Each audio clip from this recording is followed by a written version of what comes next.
할렐루야. 오늘도 하나님의 위로와 평강과 담대함이 여러분에게 머리를 주 이름으로 축원합니다.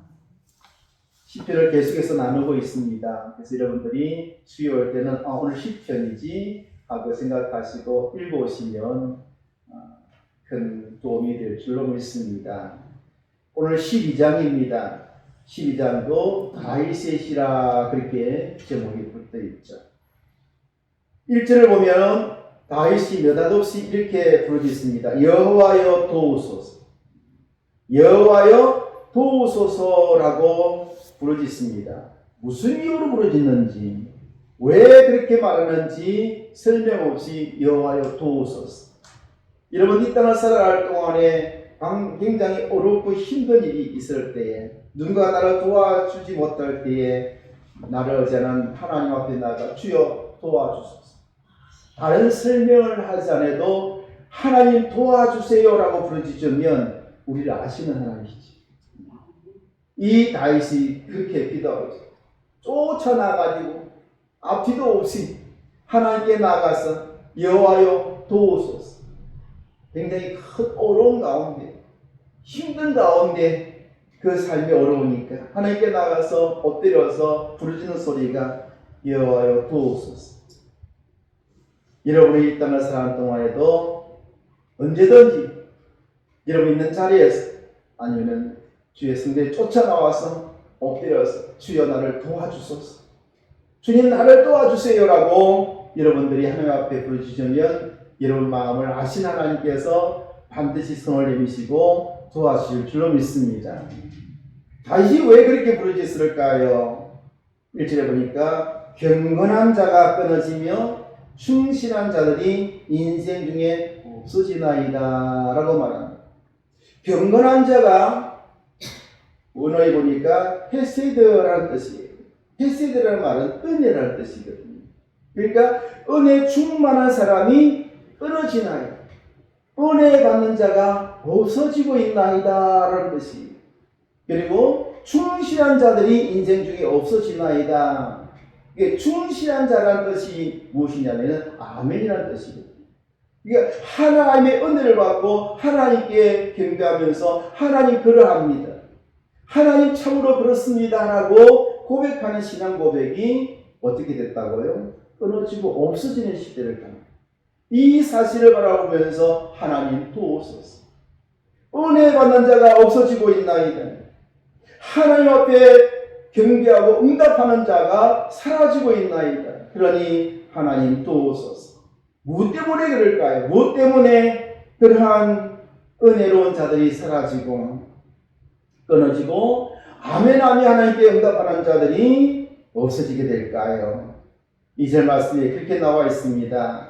그들이 원인이죠. 이들 때문에 경건한 자와 충실한 자들이 끊어지고 없어집니다. 그들이 누구냐며 이웃에게 각기 무엇을 말함이라고요? 거짓을 말합니다.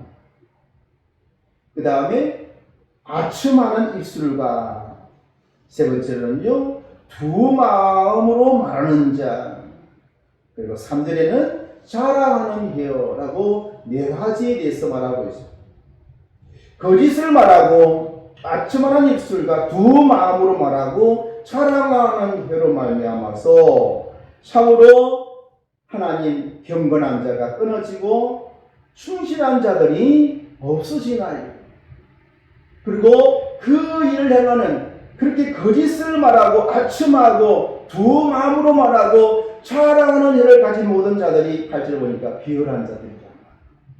그러한 비열한 자들이 인생 중에 높임을 받은 때에 악인들이 곳곳에서 날뛰는도다.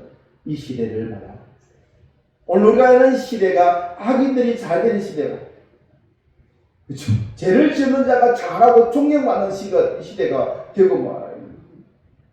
그런 시대를 오늘 우리가 살아가고 있는 이 시대를 바라보면서 여러분들이 다윗처럼 하나님께 쫓아나가지고 여호와여 도우소서. 은혜 받는 자가 사라지고 있나이다. 하나님 앞에 아멘하며 응답하는 자가 없어지고 있는 시대입니다. 하나님 어찌하시렵니까? 라고 우리가 부르짖어야 될 시대를 살아가고 있습니다. 그래서 믿음이 식어져가 사랑이 식어져가는 시대를 살아갑니다. 좋은 것 같은데, 평탄한 것 같고 형통한 것 같고 잘 될 것 같은데, 여러분 예측하지 못한 일들이 얼마나 세상에서 많이 일어나는지 모르겠어요. 여러분 밖으로는 잘 돼같이 보이고 웃는 같이 보이는데 속으로는 얼마나 울고 있을까요? 그렇죠? 참으로 울고 있어요. 절망하고 있는 거예요. 내 곁에 그런 사람이 없어서 모르지만은 우리나라에 기업을 많은 사람들이 이 위기 앞에 어찌해야 될지 몰라 발을 동동 구르고 아무리 애를 써도 여러분 벗어날 길이 없는 것만큼 코너에 몰려있는 이 시대거든요. 이 시대를 바라보면서 고난 주간을 보내면서 우리는 기도해야 될 때입니다. 남의 일이 아니라 나의 일이고 우리 모두의 일이라는 거예요. 그래서 하나님은 남을 위해서 기도하는 일이 복 있는 일이거든요. 물론 자신을 위해서 기도한 것 필요하지만은 여러분 베푸는 자가 복이 있다고 했잖아요. 베푸는 것이 꼭 물질로만 베푸는 것이 아니라 마음을 베푸는 것도 나누는 것이잖아요. 가장 귀한 것이 기도입니다. 기도를 나눌 수 있는 여유가 여러분의 있기를 주 이름으로 축원합니다. 기도하기 위해서 시간을 내야 되지요. 힘써야 되지요. 기도같이 귀한 것이 없잖아요. 아마 여러분들이 강건할 수 있고 이렇게 살아갈 수 있음이 누군가가 이름을 위해서 기도하고 있기 때문인 줄 믿으시기 바랍니다.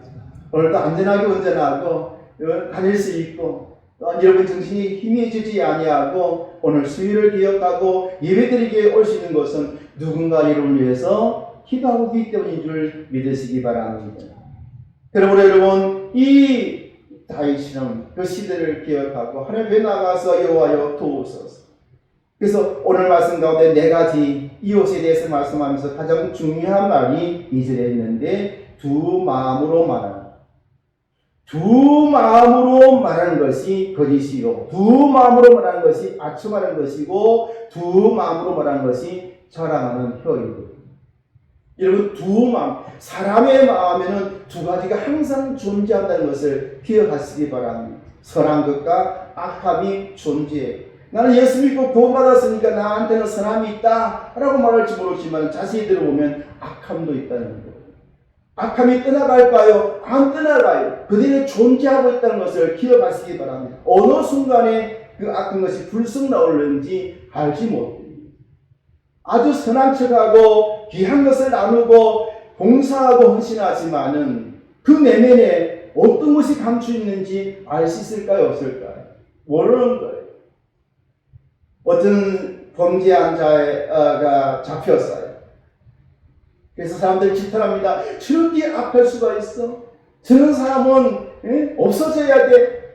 하고 막 분노합니다. 그래서 기자들이 그 사람에 대해서 알려고 그 사람이 살고 있는 마을에 가서 주민들에게 인터뷰를 합니다. 그 사람에 대해서 아시느냐고. 그 사람이 평소에 어땠습니까? 라고 물어보면 한결같이 답하는 게 뭐라고요? 착합니다. 그렇게 좋을 수 없어요. 사람들에게 참 친절하고 그렇게 잘 대하는 사람입니다.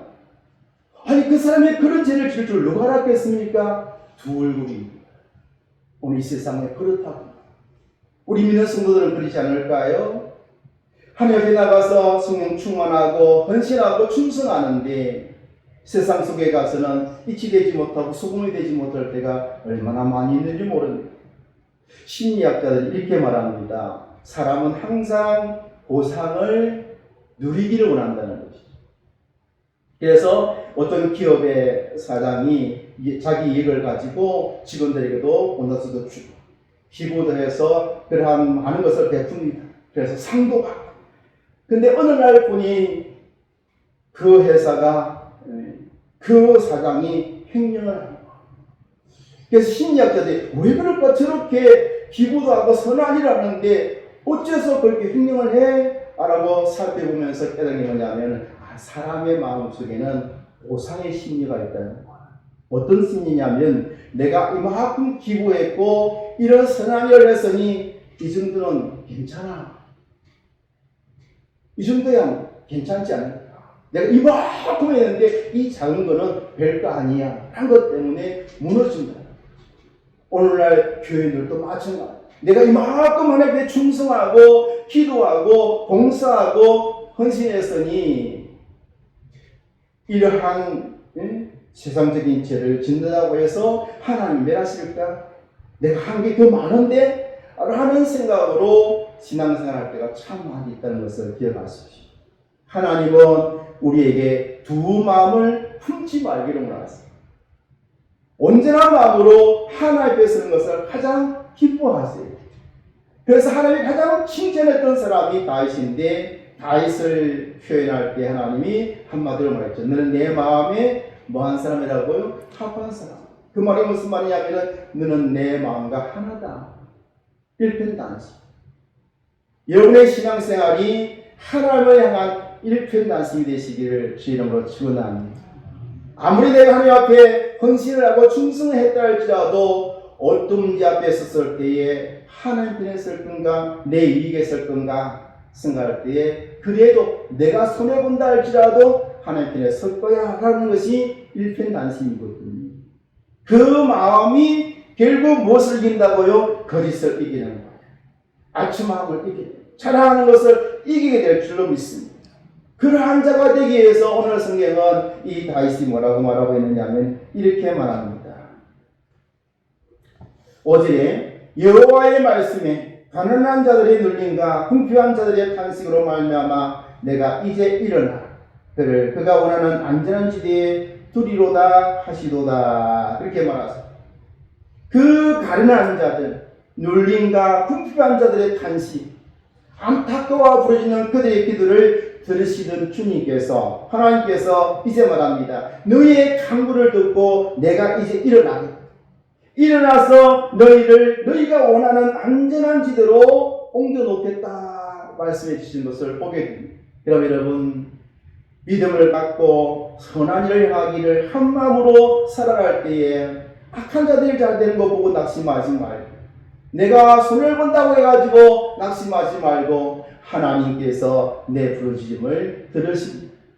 그리고 나를 안전한 곳으로 옮겨 놓으신다. 이 사실을 다시 믿었던 것처럼 여러분도 믿으시기를 주 이름으로 축원합니다.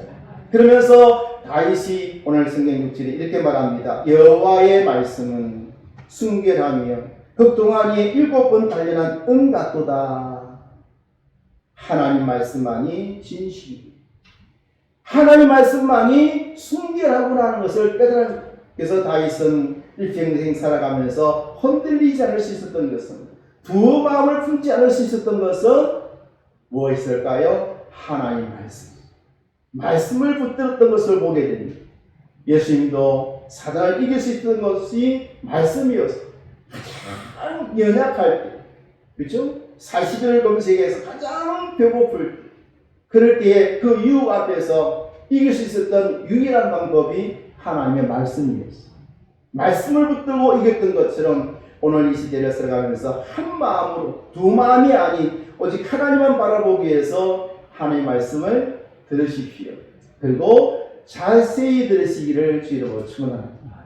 그냥이 아니라 자세히 들으면 주의 말씀이 여러분에게 능력이 될 줄로 믿습니다.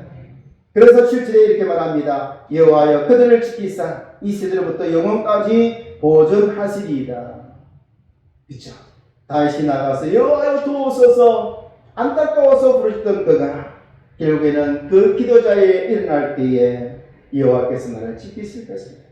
그리고 나를 이 세대에서부터 영원까지 보존해 주신 나는 하나님 말씀 은보다도 더 순결한 7번 도가니에 단련한 은보다 더 귀한 주의 말씀을 붙들고 나는 살겠다 다짐했던 것처럼 오늘 이 말씀을 기억하면서 두 마음을 품지 말고 한결같은 마음으로 하나님께 모든 마음을 집중해서 하나님이 나를 지키시고 나를 보존해 주실 것이고 안전한 지대로 옮겨 놓으실 것이며 영원까지 보존해 주실 것이라는 이 놀라운 약속의 말씀을 믿고 승리하며 사시기를 주의 이름으로 축원합니다.